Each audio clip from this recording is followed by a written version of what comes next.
هي بسم الله الحمد لله وحده الصلاة والسلام على من لا نبي بعده وبعد. السلام عليكم ورحمة الله وبركاته. وبوليجن كينيا درسين كينيا كان يهرا كتاب التوحيد ده كتاب التوحيد وهو حق الله على العبيد عبيد ده. إن شاء الله كان برنا جورا كتاب التوحيد كان محمد بن عبد الوهاب بن سليمان محمد بن سليمان التميميين كانوا برسا كتاب عقيدة في سايسة توجد جورا مركز الصابرين الرادر سينك جلقبة توحيدات يجورا. بسم الله الرحمن الرحيم. جلقبة في يقل مكارب في رحمة قداء قبو يقل جدا الرحيم أكسمت مكارب مؤمن توتاف الدنيا في آخرات اللي رحمة قدوتيني يقل مكارب بيكسيتين كبر كبر فالتاتين أكسمت كيف تركرشفن فالتاتين جدا. كتاب التوحيد كتابni nuti barannu kun kitaabu toohidi jedha. Maqaan isaadhaa jedhee muallifni maqaa itti nuu kaa'a. Haadaa kun kitaabu toohid jedhama. Kitaaba jechuun logaatti abdamu wal jam'uudha. Waan tokko walitti qabuudha. Waan walitti qabamaa tokko ni kitaaba jedhama. Akkasumatti toohida jechuun masdara ay wahada yuwahidu ay jaala shaya waahidin jechuudha. Akka istilaahaatti yookiin akka nuuf galu barnoota nuuf ta'utti ammoo akka nuti irraa fudhannutti immoo إفراد الله سبحانه ربي ألته قبابا سودا بما يختص به وربي نتين قبابهون وربي أمهم دشا قبابا فمون قبابا سودا من الربوبية والألوهية ربوبي مرة ألوهي مرة أسماء في صفاتان الله قبابا سودا توهين بك سدين كانت قودما توهيد أسماء في صفاتان صدف فادا جتشودا rububiyyummaadhaan illee rabbiin kophaa baasuu uluhiyyummaadhaan illee kophaa baasuu jechuudha. Asmaa fi sifaata rabbii ka quraanaa hadiisa keessatti nabii irraa sabateen kophaa baasuu jechuudha. Wahuwa haqqullaahi ala alcabiidi kitaabu toohid kun yookiin toohinni kun gabrootan hundarrattuu isa haqa godhamaa tahee jechuudha. Haqa gabrootan irraa rabbiin qabu keessaa isa tokkoffaa bu'uura ibaadaa hundaatii jechuudha.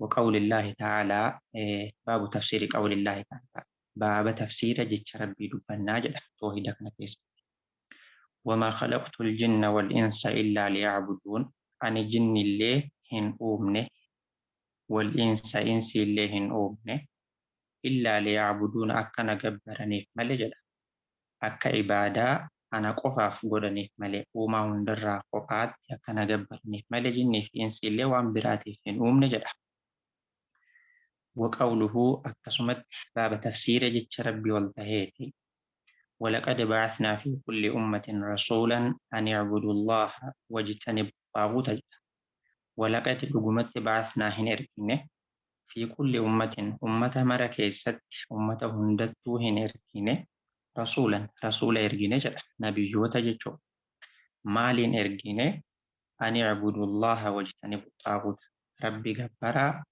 waan rabbii gaditti gabbaramu hundarraa fagaadhaa jechuun toohidaan ergine jechuudha. Ani abudullaha wajtanibu xaaguuta jechuun hiika toohidaatii jechuudha yookaan laa ilaaha illallah muhammad rasulullah jechuudha. Arkaana maaliiti? Arkaana toohidaatii jechuudha. Ani abudullaha wajtanibu xaaguuta jechuun toohinni waa lamaan malee hin ta'u nafii fi isbaataadha. Waan tokko dhabamsiisanii tokko raggaasisuu jechuudha. Rabbi gabbaruun rabbi malee gabbaramaan hin jiru jechuun nafii yoo ta'u allaha malee jechi jedhu isbaata jechuudha. Laa ilaaha illallah jechuudha. Akkasumatti rabbiin quraana kaan keessatti aayaa itti aanu keessatti waqadaa rabbuka rabbiin kee dirqama godhe yookiin hin dhaame yookiin ajaja dabarsee jechuudha. Allaa ta'buduu illaa iyyaahu isa malee gabbaruu dhabuudha dirqama godhe yookiin ajajee jechuudha firtii godhe. Wabilwaalidayni ihsaanaa akkasumatti haadhaa fi abbaa nama dahan argatan irratti tola ooluudha dirqama godhee ajaja dabarsee jechuudha. Haqa rabbiin qabu guddaa keessaa tokko toohidaa jechuudha. Rabbi qofa gabbaruu jechuudha. Waqawluhu akkasumatti rabbiin ol ta'e hin jedha. Qul ta'aalaw واعبدوا الله ولا تشركوا به شيئا واعبدوا الله ربي قف جبرا ولا تشركوا به ربي تهن شارك سيسنا ربي برا قبدني هندسنا هنشاركتسنا هنجبرنا شيئا من الأشياء أو شيئا من الإله وما وهر راته تو وانو متهل هاته شيئا من الأشياء يجون وصوت جبر متكاته دندا يجون وانا من تطلع وانو ما جبر متكاس تهي قداس تهي ربي برهن كبنا جدا وصونا بيوت اللي تهي ملايكوت أكا ربي تليهاتن اللي وصوت هي جدا كوني حق ربي تيجي وقوله أمس ربي هنجلا قل تعالوا جد يا محمد مشرك توتا كافر توتا لكافي مقبرا جدني جديني تعالوا قطع جدين أتلو ما حرم ربكم وان ربين إسن الرد حرام قدن إسن رد قرا قطع جدين إسنين بيسسا قطع جدين وان ربين إسن الرد حرام قدن مالي ألا تشركوا به شيئا ربي بلا شيء توقع قبدني برو أبو ربين دركما إسن الرد قدن كان إسن الرد قرا قطع جدين ألا تشركوا به شيئا جتجد كان وكأن في الكلام محذوف أكوان ونتوك كحق مجروتي ألا تشركوا كجد كان وتكتيره بما أوصاه الله جتجد والنت دبلمو أكوان وائر إيفنتي وان ربين إسنيف دامه إسيادة جيسا جتجد وان ربين دامه سن مالي روكي واجب قول سن مالي ألا تشركوا به شيئا ربي بلا شيء توقع قبدني gabbaruu dhabuudha jechuudha. Ilaa qawlihi aayanni quraanaa haga jechuu gahutti. Wa'anna haadhaa toohiinni kuni siraaxii karaa kiyya mustaqiiman isa diriiraa tahe kan rabbiin irra deemi jedhee ittiin ajaje. Kanaaf karaa toohidaa kana kottaa jedhiinii jedhe. Dirqama rabbiin gabrootan irraa qabu kan nabiyyoonni uummata isaaniitti geessisuu irratti dirqamanii waggaa dheeraa itti fudhate jechuudha. وعن معاذ بن جبل رضي الله عنه معاذ المجبل الراه وديفمه المعمري المعوس الأنصار الخزرجي كجد مجدشون قال عبد الله بن مسعود الرد برنة مكاتا عبد الله بن مسعود جدا من أراد نمني فله جدا أن ينظر لالو نمني فله إلى وصية محمد جمد أم سيوكي وصية محمد نمني لالو فله صلى الله عليه وسلم التي عليها خاتمه كان شابا نساء وصية يوكي دامسا سنرجر نمني لالو فده فليقرأ هادو بسجدة قوله تعالى جيش ربي والله هكرا وجد ربي أكم جدا قل تعالوا أتلوا ما حرم ربكم عليكم قل جدي يا أمتنا جدين يا محمد أمتنا تعالوا قطع جدين أتلوا ننكرها قطع جدين ما حرم ربكم عليكم وان ربين كيسان إسنرت حرام قدن إسنرت قرا قطع جدين ألا تشركوا به شيئا أكسمت وأوجب وأوصاكم إسنرت دركما قد يوكا إسنيف دامي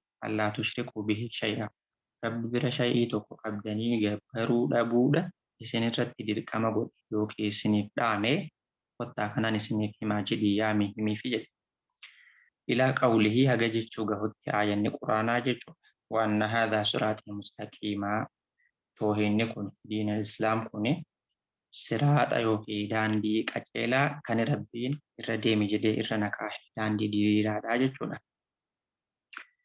وعن معاذ بن جبل رضي الله عنه معاذ المجبل الراودي كم ربي الرهجالته كنت ننتهي جدا معاذ ججنا رديف النبي صلى الله عليه وسلم نبي ربي دوبان تاها يوكي يابتادن تهي على حمار حررت ججول حررت نبي ربي دوبان يابتادن تهي ججول نبي انقام درات هاي قام بوداتين معاذ كاي نما لمان حررت وكو يابتني دي ججول غافارين هم نقابدو لركان قبو ججول فقال لي نبي ربي نانجده يا معاذ نانجده أتدري أتهم بيت نانجده ما حق الله على العباد حق ربين قبروتن الراق أبو مالك كتهم بيتانا جده وما حق العباد على الله أكسمته حق قبروتن رب الراق بنوه مالك كتهم بيتا نانجده جده قلت ننجدين جده معي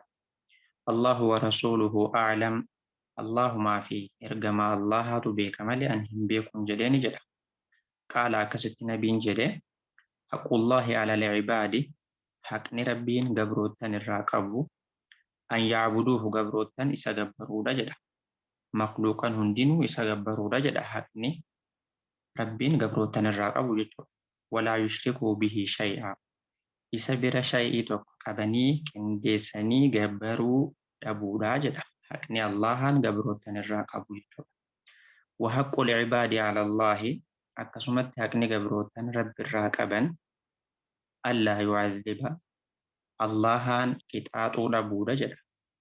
Man laa yushriku bihi shay'aa nama shay'ii tokko isa bira qabee hin gabbarin yookiin hin shaarraksiisin qixaaxuu dhabuudha jedha. Gabroottan toohida qabatanii isa gabbaran qixaaxuu dhabuun haqa gabroottan rabbi biraa qabanii jedha nabiin alayhi salaatu wassalaam.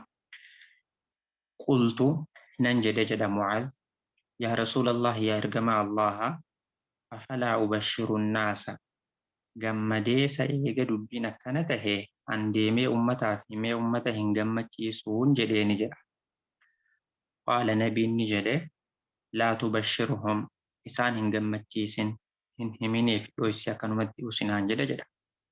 Fayyattakiluu yoo isaaniif himte fayyattakiluu bitarkil amalii hadiisa kana yookiin jecha kana haqa rabbiirraa qaban kana beekanii haqa rabbiinis isaanirraa qabu kana qofa beekuudhaan hojii biraa ibaadaalee biraa hunda dhiisanii hin himiniif hin gammachiisinii ni jedhe.